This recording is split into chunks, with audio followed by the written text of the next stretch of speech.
Hello दोस्तों, take insider पे आपका स्वागत है। आज हम माइक्रोटेक के इस स्टेबलाइज़र जिसका मॉडल नंबर है EM4160 प्लस का ऑनेस्ट रिव्यू करेंगे और आपको बताएंगे कि ये आपके लिए अच्छा है या बुरा। क्योंकि कई लोगों के लिए ये अच्छा साबित हो सकता है तो कई लोगों के लिए बुरा। जैसा कि मेरे केस में हुआ था, इसे मैंने 2 मंथ के लिए यूज़ किया था, उसके बाद इसे उतार कर रखना पड़ा। इसका कारण मैं वीडियो में आपको आगे बताऊँगा। इस वीडियो को देखने के बाद आपके सारे डाउट क्लियर हो जाएंगे कि ये स्टेबलाइज़र आपके लिए बना है या नहीं बना है। चलिए सबसे पहले इसे बॉक्स में से बाहर निकाल लेते हैं। उसके बाद आपको इसके फीचर्स वगैरह सब दिखाते हैं कि किस प्रकार के हमें फीचर्स देखने को मिल जाते हैं। चलिए इसे बॉक्स में से बाहर निकाल लेते हैं।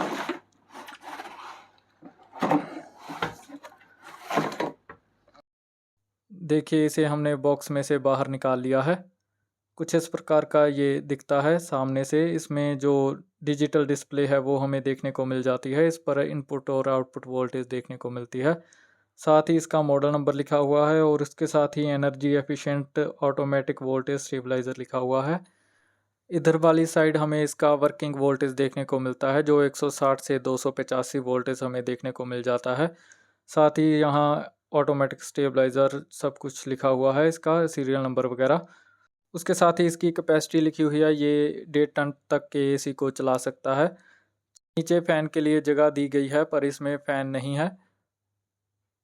ये स्टेबलाइज़र काफ़ी हैवी है और इसकी जो बॉडी है वो मेटल की बनी हुई है। इधर वाली साइड हमें आउटपुट का ऑप्शन देखने को मिल जाता है। यहाँ से जो वायर्स हैं वो एसी को जाएंगी। चलिए इसे ऑन करते हैं और देखते हैं कि किस प्रकार के हमें इसमें फीचर्स और कितना ये वोल्टेज अप करता है वो हमें देखने को मिलता है। देखिए हमने इसे ऑन कर लिया है और इसमें 10 सेकंड का जो डिले टाइमर है वो स्टार्ट हो चुका है। कई बार एकदम से बिजली जाकर एकदम से आ जाती है तो ये टाइम डिले फंक्शन आपके एसी को प्रोटेक्ट करता है, ताकि जब तक बिजली स्टेबल नहीं हो जाती तब तक ये आपके एसी को ऑन नहीं करता। देखिए जो इनपुट वोल्टेज है वो हमारे 209 208 आ रहे हैं और आउटपुट वोल्टेज देख लेते हैं। देखिए आउटपुट वोल्टेज जो है वो 206 आ रहा है, 205 206 हमें देखने को मिल जाता है। इनपुट वोल्टेज 207 205 207 देखने को मिल जाता है। चलिए इसे मल्टीमीटर से भी टेस्ट कर लेते हैं कि इसकी रीडिंग सही है या नहीं, डिस्प्ले पर जो रीडिंग आ रही है वो सही है या नहीं। सबसे पहले हम इसकी आउटपुट वोल्टेज चेक करेंगे। देखिए इनपुट वोल्टेज 207 209 आ रही है और आउटपुट वोल्टेज हमारे मल्टीमीटर में 203 आ रही है। साथ ही डिस्प्ले पर देख लेते हैं कि कितनी वोल्टेज शो हो रही है। 203 204 तो मल्टीमीटर में शो हो रही है। उसके बाद जो आउटपुट वोल्टेज देखिए डिस्प्ले पर 206 207 शो हो रही है, यानी कि 3-4 वोल्टेज का जो अंतर हमें देखने को मिल जाता है। इसकी जो रीडिंग है उसमें 3-4 वोल्टेज का अंतर देखने को मिलता है। देखिए इनपुट वोल्टेज 204 दिखा रहा है और इसमें इनपुट वोल्टेज दिखा रहा है 209, यानी कि डिस्प्ले पर जो वोल्टेज आ रही है वो 5 वोल्ट ज़्यादा आ रही है। चलो कोई बात नहीं, इतना तो चलता है। अब मैं आपको बताता हूँ कि किन लोगों को ये स्टेबलाइज़र लेना चाहिए। देखिए अगर आपके एरिया में जो वोल्टेज है वो 200 से ऊपर रहती है, हर समय 200 से ऊपर रहती है, तो आप ये स्टेबलाइज़र ले सकते हैं। क्योंकि इसमें टाइम डिले, लो कट और हाई कट का ऑप्शन हमें देखने को मिल जाता है जो कि आपके एसी को प्रोटेक्ट करेगा।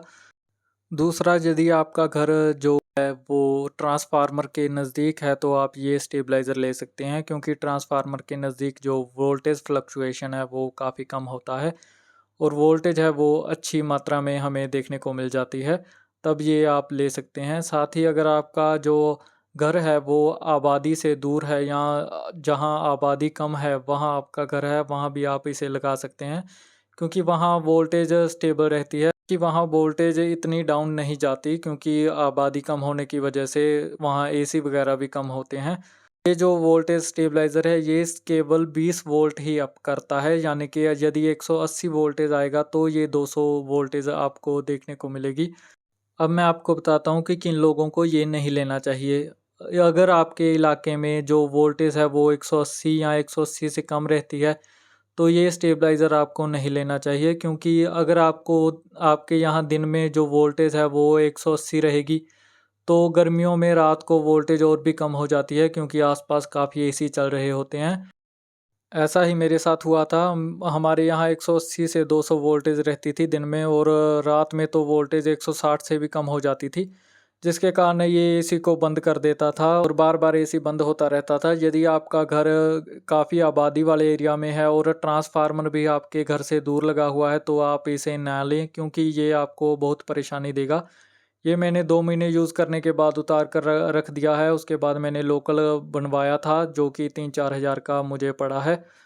लास्ट में मैं यही कहूँगा कि यदि आपके एरिया में वोल्टेज 200 से ऊपर रहती है या 200 रहती है तो आप इस स्टेबलाइज़र को ले सकते हैं। ये 180 या 180 से कम रहती है तो आप इस स्टेबलाइज़र को मत लें, क्योंकि ये 160 से 200 वोल्टेज नहीं बनाता है, ये 180 से 200 वोल्टेज बनाता है, केवल 20 वोल्ट ही अप करता है। यदि हमारी वीडियो आपके लिए हेल्पफुल रही है तो कृपया इस वीडियो को लाइक करें और चैनल को सब्सक्राइब कर लें। धन्यवाद।